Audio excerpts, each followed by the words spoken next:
I say, let's muffle them. Let the lie detector do We it. want your secret recipe for the French fried chicken. And we want it now. You're going to tell us now? Why, it's my pleasure, lady. Go ahead, tell us. First, we take some eggs, and the milk, and Yes, Colonel. flour, and savory. And then we have 4 ounces. Finally, I add 3 shoelaces and a hubcap. Grandfather's overcoat.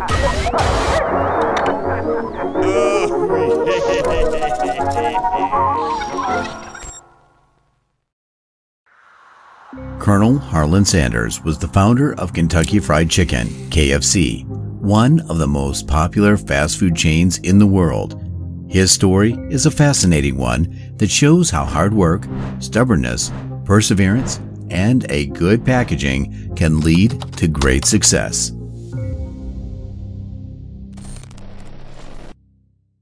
Welcome to Moneybags Official Channel.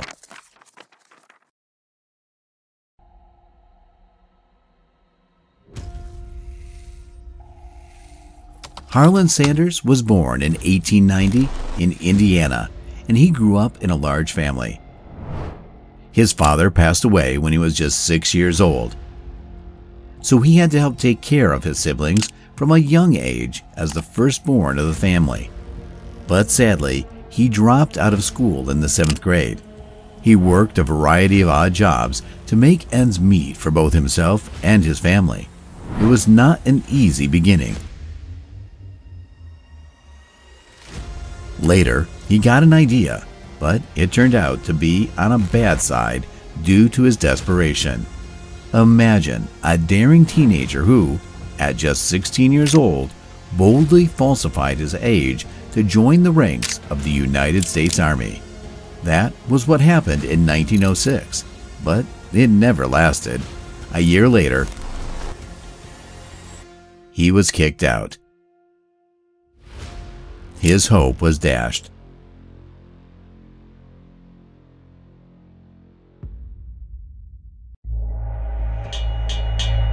A year later after that, he started work as a blacksmith and later became a fireman. After a while, he embarked on a new career as a railway laborer. Undeterred, he dedicated his time to studying law while still employed at the railway.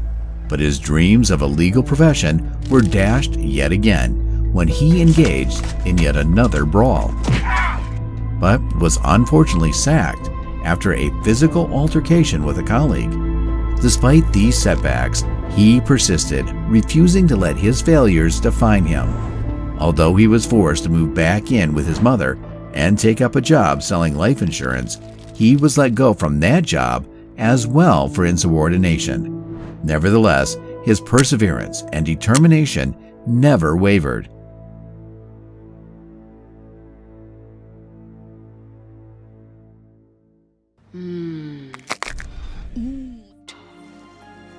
They're perfect. Colonel Harland Sanders. Howdy, folks. Today, we're gonna learn how to make fried chicken the Colonel Sanders way. The hard way. When he was 40 years old, that was around 1930, Sanders started cooking fried chicken at a gas station he owned in Corbin, Kentucky. He used a pressure cooker to fry the chicken, which made it much juicier and more tender than traditional frying methods. He also used a secret blend of 11 herbs and spices to flavor the chicken, which became known as his signature recipe. Sanders' chicken was so popular that he soon opened a restaurant called Sanders Court and Cafe next to the gas station. The restaurant was a success, and it attracted customers from all over the region. In fact, the Colonel cooked for hungry travelers at his service station, where he added fried chicken to the menu. Thank you very much. Just imagine Governor Ruby LaFoon, who was an American attorney and politician who served as the 43rd governor of Kentucky from 1931 to 1935, loved his fried chicken so much that he made Harland Sanders an honorary Kentucky colonel. That's how he became known as the Colonel. In 1952, Sanders franchised his first recipe to other restaurants, and the first KFC franchise opened in South Salt Lake, Utah. The restaurant was a hit, and more franchises soon followed. KFC quickly became one of the most popular fast food chains in the country, known for its delicious fried chicken and unique flavor.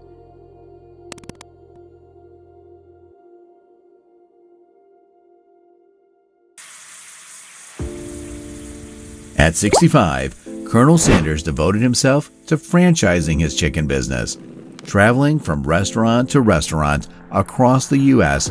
and Canada by car. Less than 10 years later, he had more than 600 KFC restaurants in the U.S. and Canada alone.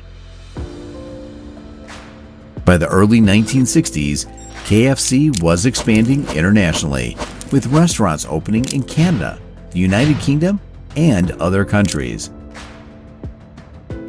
Howdy folks, it's me, Colonel Sanders. Sanders continued to be the face of the company, appearing in advertisements and promoting the brand. But in 1965, when he was around 75 years, he sold the company for $2 million. That's about $16 million today to PepsiCo Inc., an American multinational food, snack, and beverage corporation headquartered in Harrison, New York. But he remained a spokesperson and continued to make public appearances on behalf of KFC. In 1980, he was diagnosed with acute leukemia in June, but remained active until the month before his death.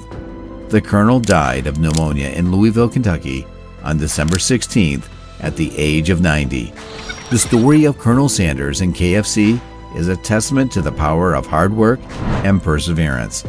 Sanders never gave up on his dream of creating the perfect fried chicken recipe, and he used his charm and charisma to build a successful brand.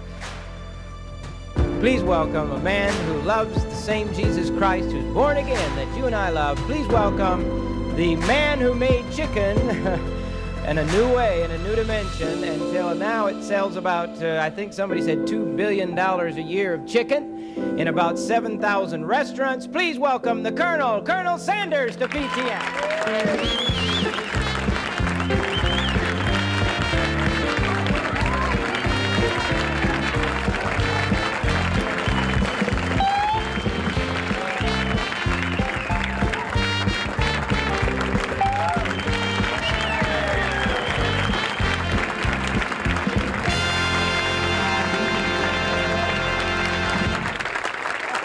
Oh, that was a familiar tune, too.